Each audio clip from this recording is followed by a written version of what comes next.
Kita melanjutkan tanya jawab yang masih ada di sini. Mari kita berdoa bersama-sama. Tuhan berkati apa yang sudah kami dengar pada pagi ini dan berkati tanya jawab yang kami lanjutkan selanjutnya. Kiranya Tuhan sendiri dengan roh yang telah mewahyukan kebenaran, memberikan iluminasi, mencerahkan firman ke dalam hati kami masing-masing. Pakailah hamba-Mu yang hina ini, berkati kami. Dan di nama Yesus Kristus, penebus dan juru selamat kami yang hidup, kami berdoa. Amin. Saya bertobat tahun 64 saat seri meeting yang diadakan Pak Tong di GKI Perniagaan. Tahun 64. Saya tahun 64 di Perniagaan. Mungkin bukan 64, 67 kali. Pertanyaan, apakah menjadi anggota perlu menjadi anggota GRII, harus memiliki katekisasi kembali. Lalu mengenai kenapa saya harus mengikuti katekisasi lagi.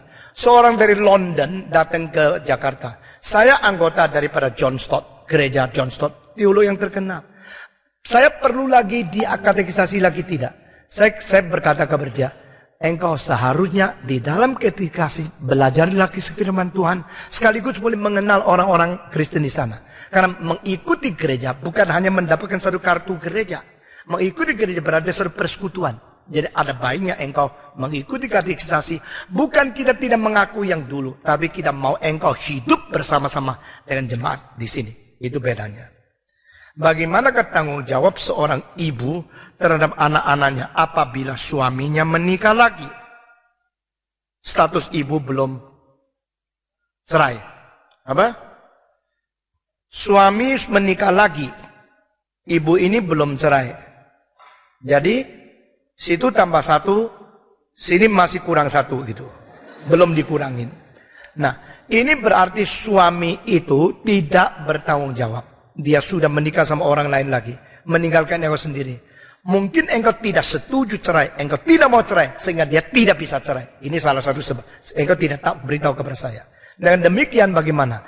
Kalau engkau betul-betul akhirnya melihat dia sudah menikah sama orang lain lagi.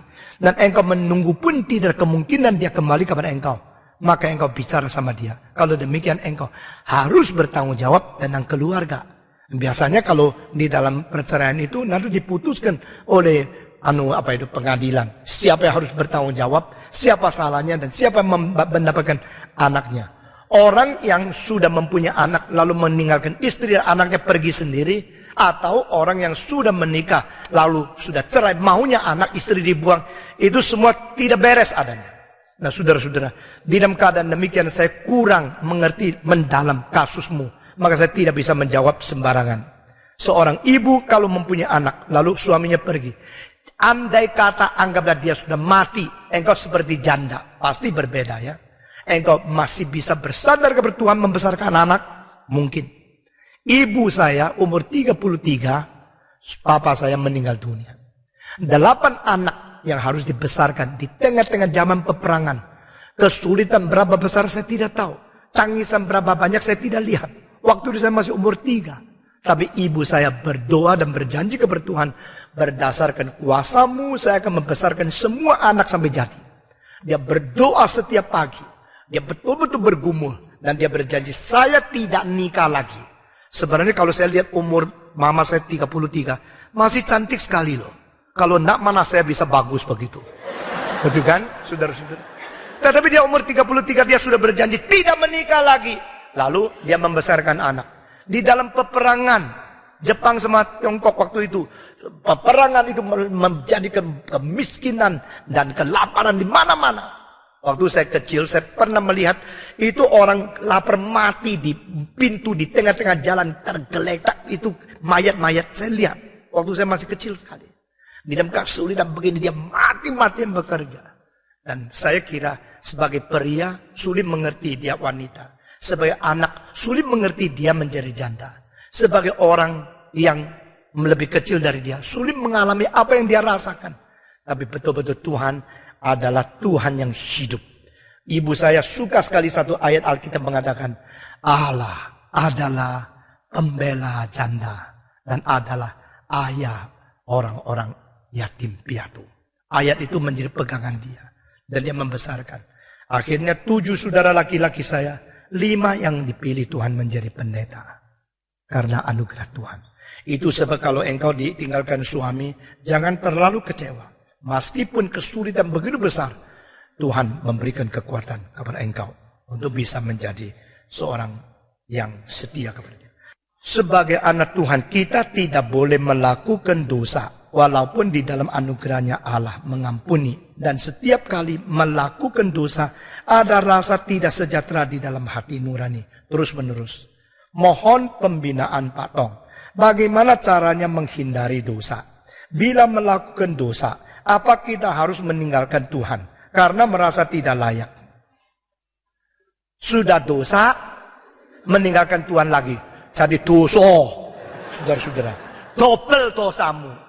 Jadi ini selalu manusia dicoba oleh setan seperti itu. Jadi sekarang pertanyaan pertama. Bagaimana cara menghindarkan dosa? Nah saudara-saudara. Cara menghindarkan dosa yaitu jauh-jauh dari para pencobaan. Nah ini penting. Buku porno. Lagi baca terus berdoa. Tuhan peliharalah saya. Oh Tuhan jagalah saya. Itu omong kosong. Karena mulutmu Tuhan, Tuhan. Matamu hantu-hantu. Mana bisa?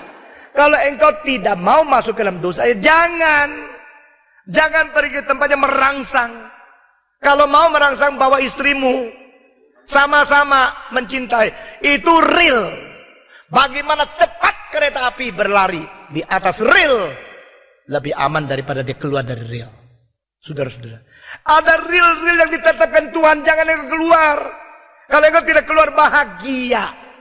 Kalau tidak keluar, bahagia. Kalau keluar, G jadi H, bahaya. Saudara-saudara. Betul. Jadi Tuhan sudah memberikan dalil-dalil. Engkau kalau tidak mau berbuat dosa, ada 3 hal. Pertama, takut kepada Allah. Kedua, jauh daripada pencobaan. Ketiga, simpen firman di dalam hati. Inilah 3 rahasia mengalahkan dosa. Saudara-saudara. Takut kepada Allah waktu mau berbuat sesuatu.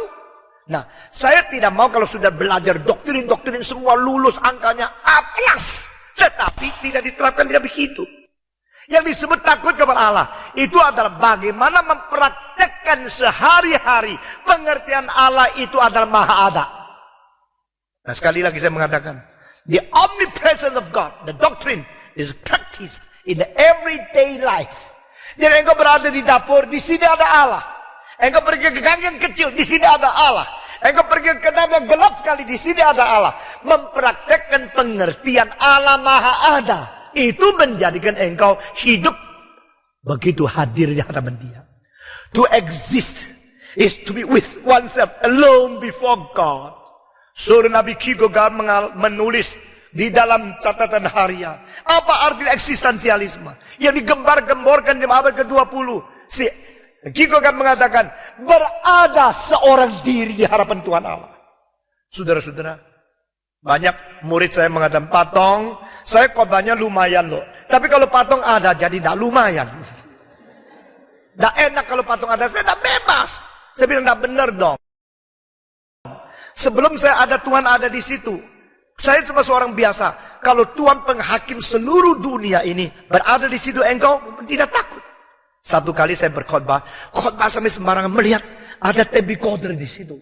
Langsung saya jadi serius karena ini direkam. Tadi ngomong-ngomong, ada tape recorder. Jadi hati-hati, saudara-saudara. Nah di situ saya mulai belajar satu hal. Kalau kamu sadar Tuhan sedang hadir, mana berani sembarangan? Orang yang mau hidup suci pertama selalu sadar Tuhan ada di mana-mana. Amin. Waktu engkau mau mencuri, Tuhan ada di sini. Mana bisa? Waktu engkau mau menipu, Tuhan mau. Ada orang berkata kepada saya, ada anggota di gereja ini yang suka menipu. Jadi hati-hati. Jangan kira, oh ini anggota GRI. Aduh, semua GRI di malaikat. Nah tentu. Yang di sini ada malaikat, ada yang melekat, ada yang meleset. Macam-macam yang di sini. Hanya karena suka dengar khotbah yang meriah. Dia di sini langsung menjadi orang suci. Enggak. Di sini banyak orang tidak beres. Mungkin kamu yang paling tidak beres.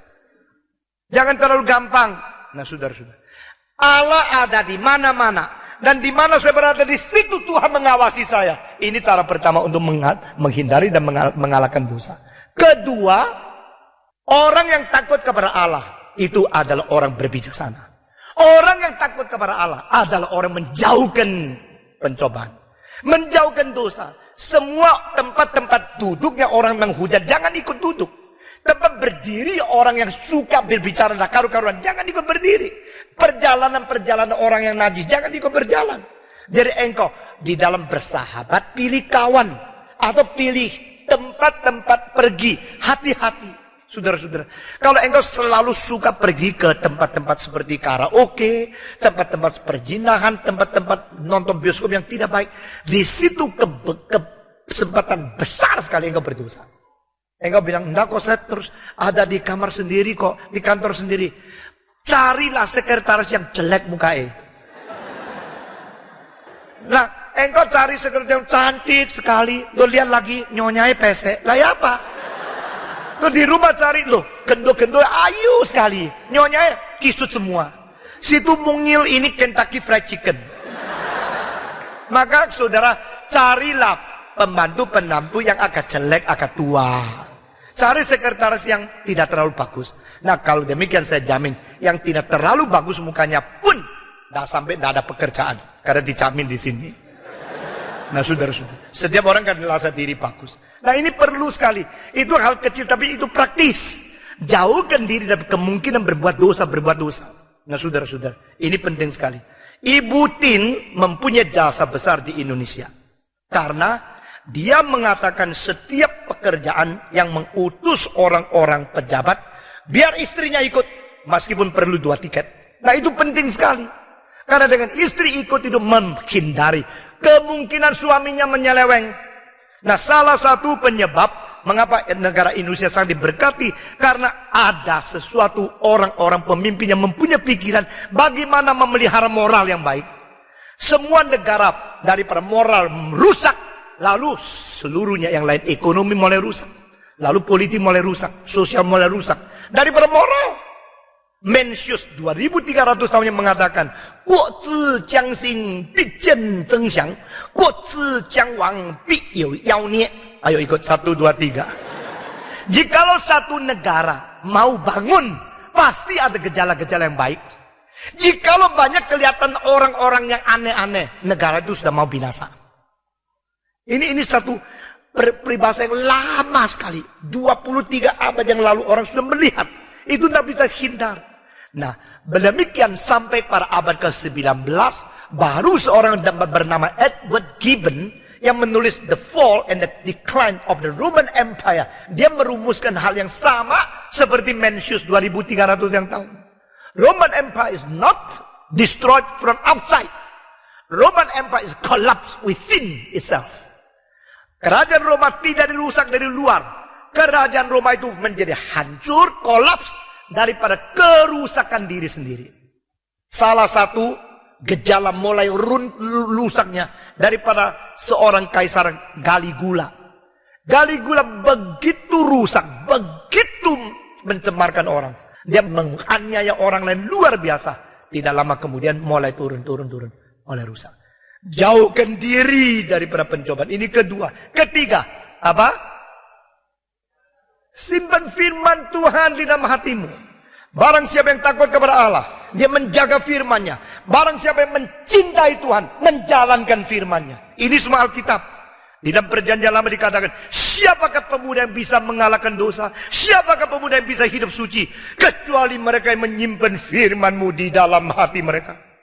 Di dalam perjanjian baru Yesus mengatakan, siapakah mencintai saya? Kecuali mereka yang menaruh perintahku dan menjalankannya. Dengan demikian engkau sulit hidup di dalam dosa. Tuhan memberikan kekuatan kepada engkau. Pada buku ditulis oleh John Stott dikatakan Allah tidak pernah membawa manusia ke dalam pencobaan. Tapi dalam ensiklopedia masa kini pada kata coba menyatakan Allah dapat mencobai manusia. Nah, saudara-saudara, ini mencobai manusia, istilah ini di bahasa Grekanya sama menguji, itu ada persamaan. Sehingga ada ayat-ayat yang sulit diterjemahkan kemana. Nah sebenarnya kalau konsep kita sudah diberikan satu prinsip total, kita mengerti. Allah menguji, tapi setan mencobai. Nah itu akan beres. Itu sebab Allah mau manusia diuji lalu menjadi lebih mantap dan menjadi seperti emas yang murni. Sedangkan setan mencobai supaya menjatuhkan iman dan membawa manusia ke dalam dosa. Nah di dalam doa Bapa kami Yesus mengatakan, janganlah membawa kami ke dalam pencobaan. Membawa ke dalam pencobaan. Tapi kalau Allah memimpin engkau sampai sesuatu tempat untuk dicobai, itu ada kemungkinan. Itu sebab saya sebutnya sebagai the negative guidance of the Holy Spirit di dalam ceramah seminar 2 tahun yang lalu. Yaitu pimpinan Roh Kudus yang bersifat negatif. Roh Kudus kadang-kadang memimpin engkau untuk menghadapi setan, untuk dicobai, tetapi tidak berarti membawa kamu ke dalam. Do not lead us into. Sometimes Holy Spirit lead us to face, but not into the temptation. Nah saudara-saudara, contoh yang lebih baik untuk kita mengerti adalah waktu burung berterbang di atas kepalamu, engkau tidak bisa apa-apa. Tetapi kalau dia bersarang di kepalamu, engkau berhak untuk menolaknya. Berarti tidak. Kalau berterbang di atas, biar dia terbang. Tapi kalau dia di atasmu toh, ini juga di atasmu, lalu berak di situ. Jangan. Langsung engkau gitu ya. Pergilah engkau daripada saya. Karena meskipun di atasku itu langit yang luas, kepalaku ini wilayah masih mempunyai akendom. Hak milik. Nah itu jangan dibiarkan. Jadi pencobaan-pencobaan mungkin dari para setan dan selalu dari setan. Tapi mungkin juga engkau berdasarkan firman Tuhan untuk menolaknya.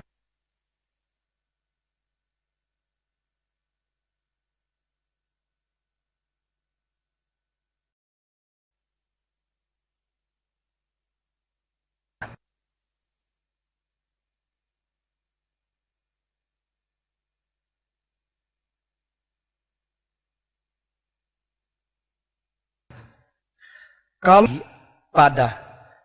padahal sudah minta pengampunan, bagaimana dengan konteks keselamatannya?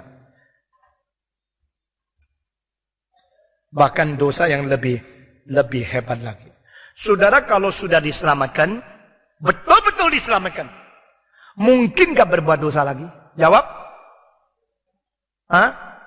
Berdasarkan apa saudara mengatakan mungkin? Berdasarkan kamu sudah berdosa gitu. Kalau engkau sungguh-sungguh sudah diselamatkan, mungkin berbuat dosa lagi enggak? Jawab. Enggak berani jawab. Takut berdosa begitu. Mungkin berdosa lagi. Apa sebab?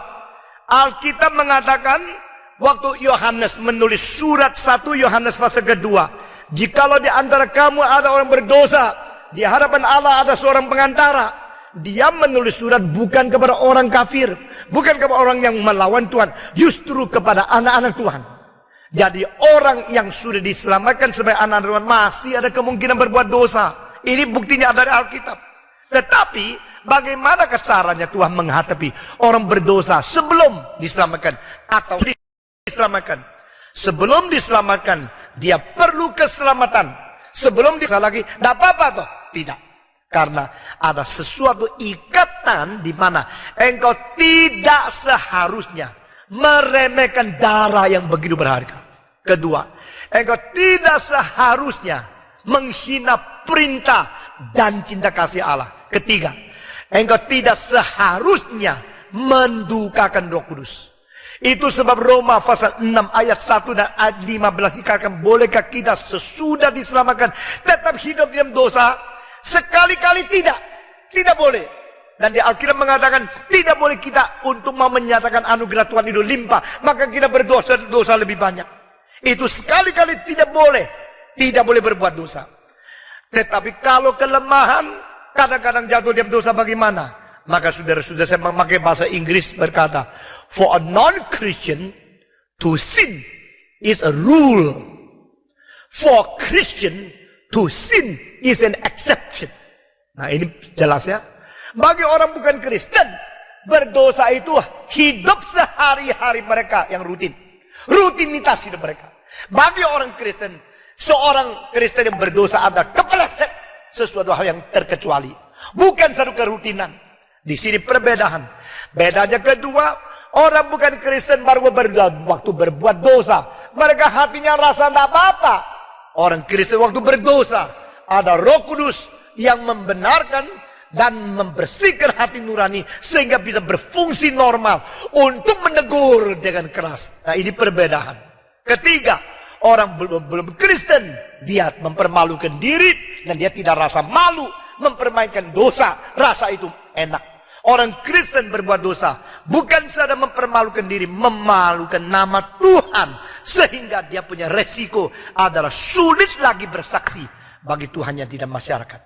Itu sebab kalau orang Kristen berbuat dosa harus minta pengampunan kepada Tuhan. Pertobatan satu kali itu untuk menerima Tuhan. Pertobatan terus-menerus untuk mencapai hidup kesucian dalam kesaksian setiap hari sampai Kristus datang kembali. Engkau bilang kalau saya sudah berdosa sekarang saya takut dekat kepada Tuhan, bagaimana?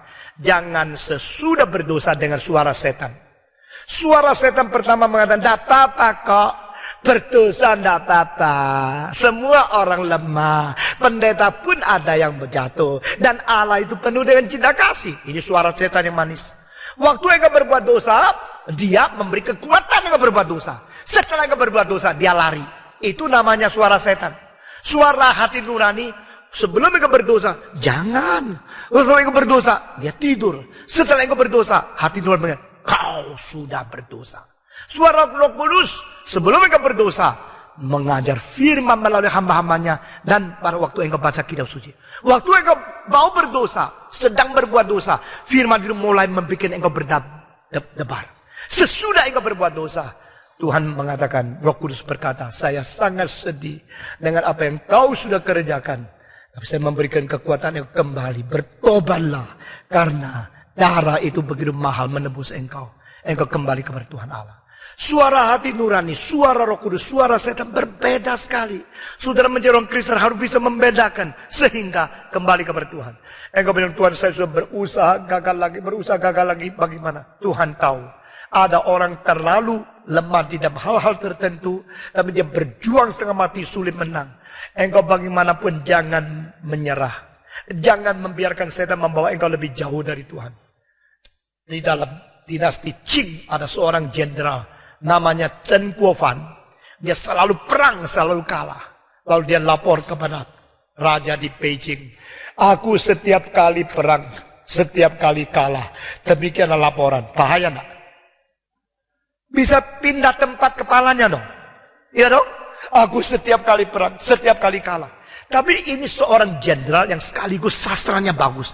Dia membalikkan raja. Setiap kali aku kalah, setiap kali aku perang lagi. Pinter enggak? Hah? Dia tidak mengatakan li zhan li bai. Dia balik. Li bai, li zai zhan. Setiap kali kalah, saya setiap kali perang terus lagi. Sri Baginda, inilah laporannya.